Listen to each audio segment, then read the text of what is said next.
Hey there, it's another beautiful day. Let's watch some stuff. They have really wanted to keep this new technology secret. They did not want people to know about this new technology because it's an open admission that the entire extraterrestrial phenomenon is real. But at this point, it's a cat is out of the bag type of a situation. Everyone sort of knows that the UAPs, UFOs, extraterrestrials is a real thing. Even though the government isn't officially acknowledging it, it's an open secret at this point. So I honestly thought that he was going to go a little more into detail. I mean, it's obvious. We already know that aliens are here, and it is an open secret.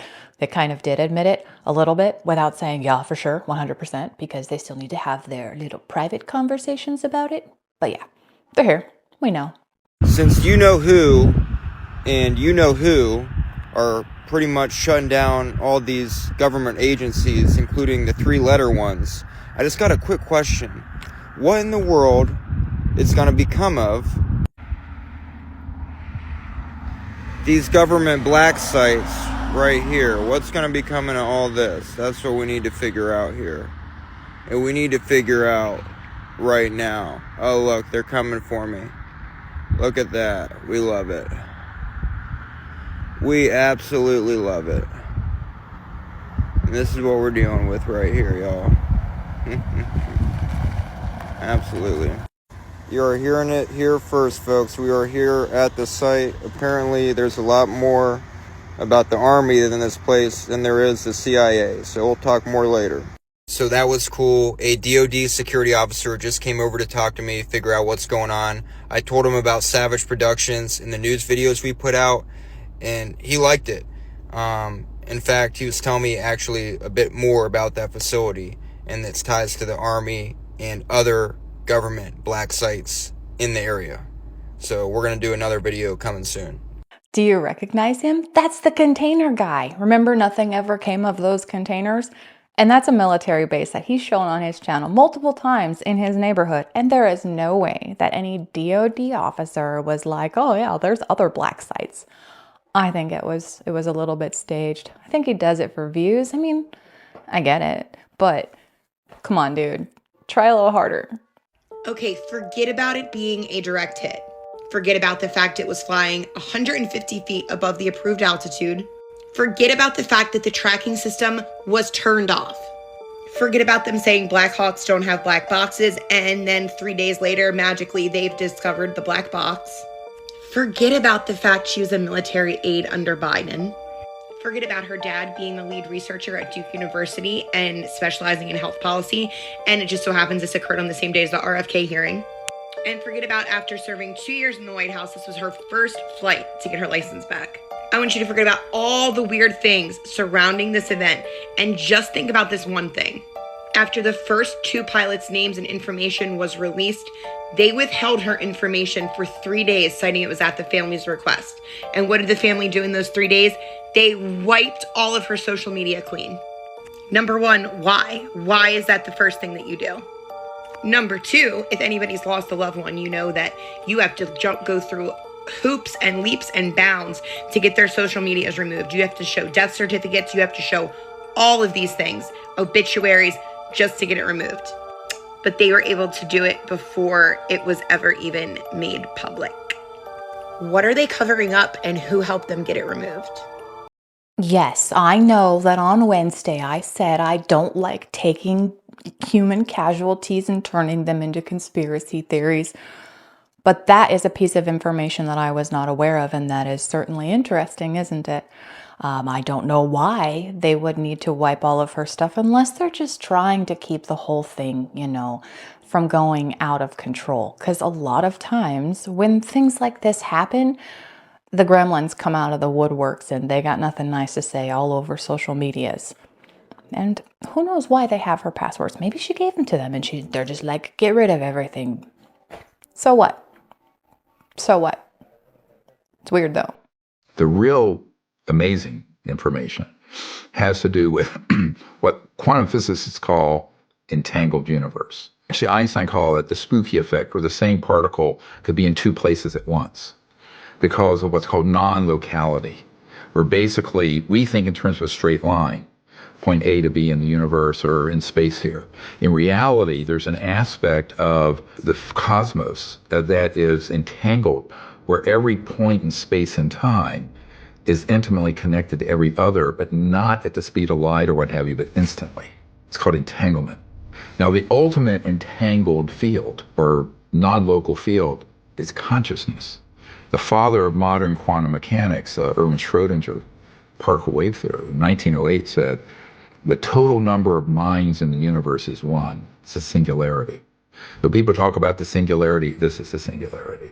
And it has to do with the consciousness field. Those theories really do confuse me because my brain has been taught to think that time is linear, as most people have. And it's confusing to think of everything is happening all at once. It's just the way that everything has happened all at once, really, and that we're just experiencing it in a certain way. Who the heck is Brian Johnson? This guy is spending millions per year to not die. Biologically, he's now having a birthday every 21 months. He sold his company for $300 million in 2021, but instead of just retiring, he's been on a quest to reverse his biological age. He's become the most tracked human in history and has documented everything and made it public. His blood work, diet, sleep, and even nighttime erections, an important biomarker for heart health. He's basically a human guinea pig and is using a data-driven approach to test everything possible that can slow down the speed of aging. And get this, he's learned things like macadamia nuts, cocoa powder, and olive oil all strongly support health and longevity, along with like oral health and posture. You might assume his methods require extreme measures, but he's really learned that the basics like prioritizing sleep, exercising, and eating healthy are all the most potent tools for extending life. His movement is called Don't Die. Polarizing name, but I would say it's working. His ultimate goal is to create a global health movement with bases in every city offering clean food, pure supplements, and anti-aging technology. In a world overloaded with processed food and obesity, this might be what we need. And whether you agree with him or not, his experiment is one of the most fascinating projects in our lifetime.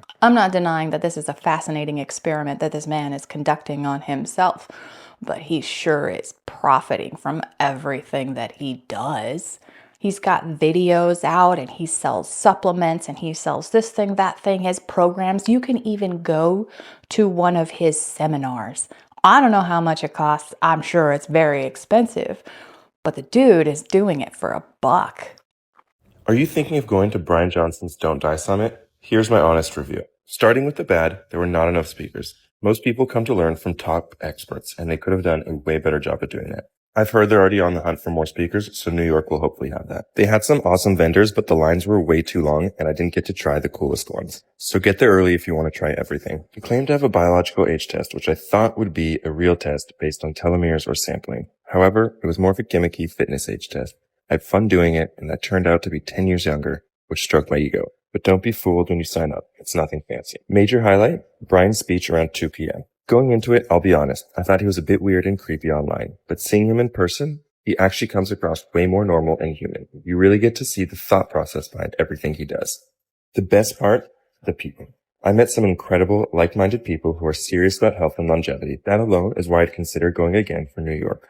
So should you, if you want to network with high-level thinkers and biohackers, absolutely. Just get there early, don't miss Brian's talk, and hope for more speakers. I had to find something on his seminar. I guess it's a summit.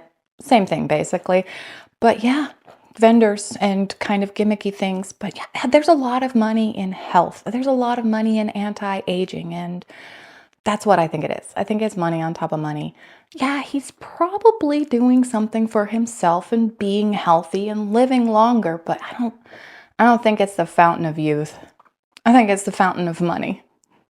Brian Johnson said if I went to bed at 9 p.m., I'd wake up at 6 a.m. feeling reborn. Well, it's 2 a.m., Brian, and I've never been more awake in my life. Why am I awake, Brian? I did the magnesium. I did the mouth taping. The no screens after sunset. Like I live in the 1800s, and yet here I am, fully conscious. This is not optimal longevity, Brian. This is a psychological thriller. My cortisol isn't just through the roof, it's doing parkour. My brain is running 400 tabs at once and not a single one is useful. Did I accidentally flirt with the cashier at Trader Joe's by saying you too when he said enjoy your meal? What if my soulmate died in 1763? Did I lock the door? Wait, did I lock the door? I met Brian sleeping peacefully in a temperature-controlled soundproof chamber, wearing his little sleep socks. dreaming about, I don't know, reversing time. I just need less thoughts. Maybe I need a team of scientists and a $2 million sleep budget to keep me unconscious. I guess I'll just try again tomorrow. It really is amazing the things that a human being can accomplish when they have a ton of money to buy people to help them accomplish those things. The average everyday person isn't going to be able to do all of these fantastic things that he does. I mean, even if you buy all of the gimmicks that he's like, here, do this, do that, the other thing, he's still got a team of scientists helping him do all these things. So I'm not discrediting the guy. I just, I find a little skepticism there, at least for the effectiveness on us everyday Joes. You ever heard the wedding theory? Why we have a best man? No. You never heard that? No. Okay, so check this out. So the reason that we have a best man by our side, Yeah. so back in medieval times, Okay. when somebody would get married, if there's an opposing country or opposing like kingdom that doesn't like them, they would send people to go after a wedding and steal the bride. Oh, wait. Yeah, that was a common thing. Since they knew somebody's having a wedding and oh yo, they're gonna send the ops to come take the bride. All of the bridegrooms, they all knew, okay, we have to be ready we have to be on timing in case they come through, and so we can fight them and protect the bride. Yeah. So pretty much there was one person specifically, and his title was the best swordsman. And he would always stand right beside the groom. Whenever the wedding was happening, the whole ritual and ceremony, Yeah. the best swordsman is right beside him. Okay. But over time, obviously, less and less of that happened, and the best swordsman became the best man. Oh, okay. Now check this out. Okay. The reason all of the bridesmaids wear the same dress is for the same reason of people coming in and trying to take the bride. Because if they're all wearing the same dress, they don't know who the fuck is the real bride. That's actually a real thing. That's crazy. So obviously things have changed throughout the centuries where we don't pick, women that we want to get abducted in our stead. We pick our best friends and our family to be our bridesmaids and maid of honor. But I bet back then they just picked any random people to be the bridesmaids and dress like the bride. Because if she's going to get abducted, oh, that's messed up. I'm watching this clip, right? Has above, so below, right? Guys, I made the connection. It's gonna blow your mind that we knew all along what this remind you of. What this is remind you of, y'all. Watch this. Look, I'm not supposed to be holding on to this phone, but my mind cannot stop, and I feel like I should share this. Whenever I watch something, I connect dots. That's me. And whenever you're watching something, when they're showing you books in those movies, take the titles. They are telling you something. But this is a big ass camera, y'all. I'm gonna show you guys. This is what they did not want to tell us what that is, y'all. I'm gonna show you guys what that is. You guys ready? Just tell me if I'm onto something, man. TikTok, this is not facts. This is not true. All right, guys, check this out. TikTok, this is not true. This is not facts. All right. So you guys, take a second and read this and tell me what you think.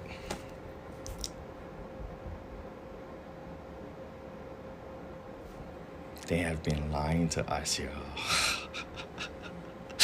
It's too obvious now, man. It is. Okay, so that basically said, because you know how when there's a camera, there's a tiny hole and the light passes through that onto a surface that, basically takes the picture, right? But the light only comes in through that one passageway. So they'd constantly be taking pictures of the same thing. That doesn't make any sense. I don't think the pyramids are a camera, y'all. I don't think so. Why does it seem that the older we get, everything eventually starts to lose its color? Take this image taken just last year in 2024 and compare it to 2008. Why is it more vibrant and why is it more colorful? Is it just because we're getting older, or Is the world really losing its color? I really don't know what to make of this. All I can say is that it's quite depressing. So there is a theory that does go to this, and it said that the theory of Earth losing its color primarily refers to the concept that due to climate change, the planet's overall reflectivity, known as albedo, is decreasing, causing the Earth to appear slightly darker as more sunlight is absorbed rather than reflected back into space. Very interesting stuff. What do you guys think about Earth losing its color? I've never heard of this issue of the Earth losing its color. That is a very excellent scientific explanation. How factual it is, I don't know, but I haven't noticed the Earth any different as far as color is concerned. I know that it's possible that this particular example, maybe it was taken during a different time of year or even a different time of day. So I don't see that as proof. And personally, like I said, I haven't noticed it. Has anybody else noticed it? Let me know if you have. If you take Close Encounters of the Third Kind, it was made in 1977 Yeah. by none other than Steven Spielberg. Steven Spielberg has features the creatures and all that stuff. So all those reports, including Richard Dreyfuss's face being burned, came directly out of Project Blue Book files, the Air Force's own files. Steven Spielberg had cameo appearance of Dr. J. Allen Hynek, who investigated UFO reports in an official capacity for the United States Air Force. And those close encounters of the third kind that we talked about earlier, that's when the witnesses, claim to see occupants, beings associated with the craft. Those depictions from the witnesses were taken out of the files and right into the movie Close Encounters of the Third Kind. And there you go. So they got all that information, flight characteristics, what the UFOs look like, what the beings look like out of Project Blue Book files. It's absurd. People always say it's interesting how a movie comes out and then years or decades later, technology in this movie becomes available, or an event that happened in this movie happens in real life. And perhaps it's just like that. Somebody got a hold of these super secret files and turned it into a movie. And it's to descent. Okay, it's a planned release. Oh my goodness. Okay, it's a planned release. That makes so much sense. They release this information, make a movie out of it, and people are like, oh, it's a great movie, a blockbuster movie, a cult classic even. And then when it does actually come out, nobody's surprised. Oh my gosh, I can't believe I didn't see that till just now. That's pretty awesome. Is the uncanny valley effect evidence that our ancestors came in contact with something incredibly dangerous that looked human but was not? The uncanny valley effect refers to this chart. Up here is high affinity, down here is repulsion, and this is the uncanny valley. The closer something looks to being human but is not, the affinity to that thing drops. This suggests a profound evolutionary need for humans to identify things that look almost human but are not. Now, what could cause this deep-seated evolutionary fear of things that mimic looking like humans? Some research have suggested that there was a real zombie outbreak in our past. Others have suggested this is simply a protection from interbreeding with subspecies of humans like Neanderthals. Some researchers have even suggested the uncanny valley effect is evidence of some mimic species that invaded our planet.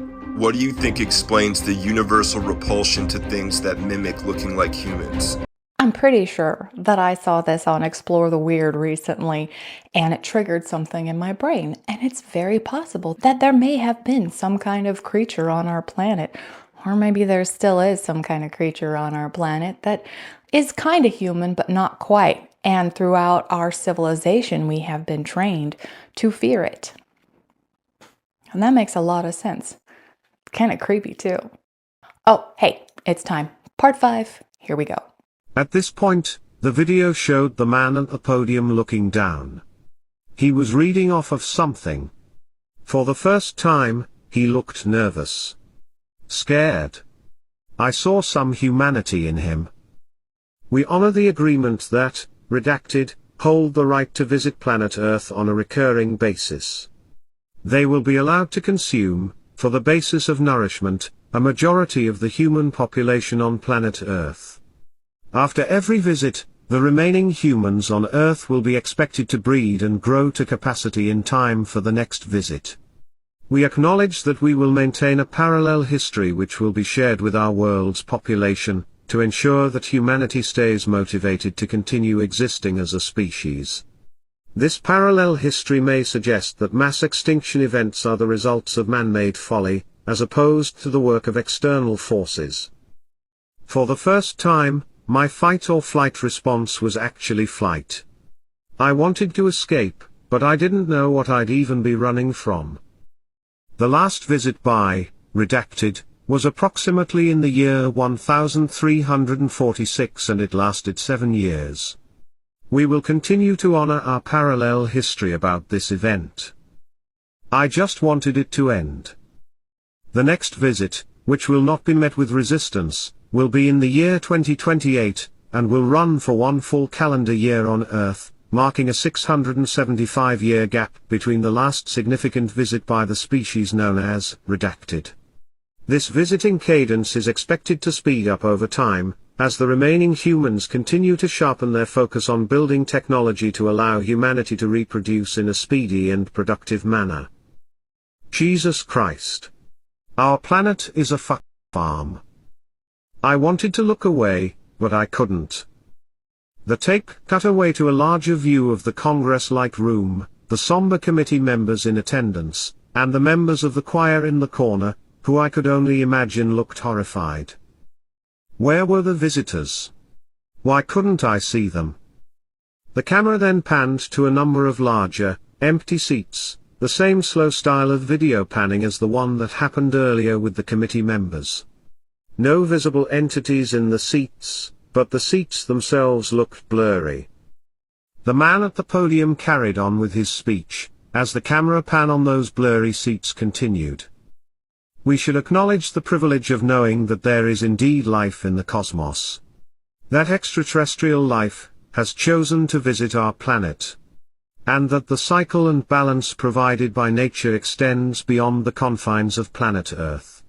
Much like humanity has found its place on Earth in the food chain, we acknowledge our place in the divine order of things when encountered with beings of greater power, understanding, cognitive function, and evolutionary progression. Fucking hell, I shouldn't have stayed late at work. I should have made my identity clear from the very beginning. I knew that I wasn't supposed to see this. And while it really looked like the speaker was about to cry. Holy crap. That is wild. So, I did a little bit of looking up, and apparently in 1346 is when the Black Death started. So all of these people just got their buckets kicked, but maybe they were actually eaten by aliens.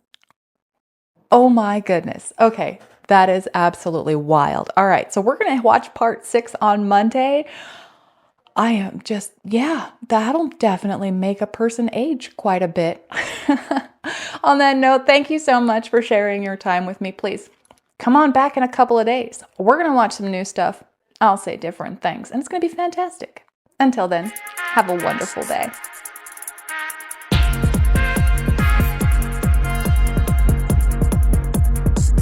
I'm not denying that this is a fascinating experiment that this man is conducting. Okay, so that, while I don't doubt that